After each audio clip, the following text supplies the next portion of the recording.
Hello guys, it's been a while. Ngayon lang din ulit nakapag-vlog.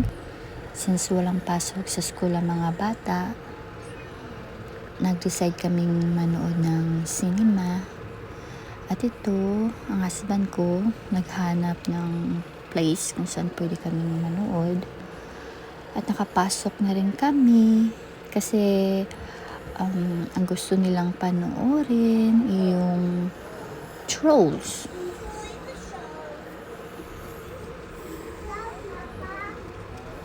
Yun, hinahanap namin kung saan yung room.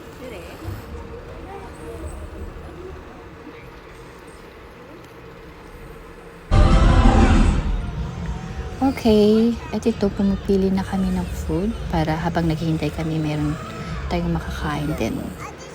Maganda naman ang kinalabasan. Nag-enjoy ang mga bata at pauwi na rin kami.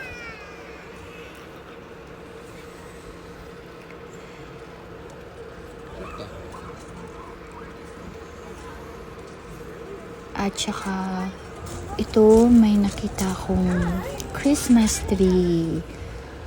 Ang naramdaman ko ay halong lungkot at saya dahil na-miss ko ang family ko sa Pinas. Yun lang.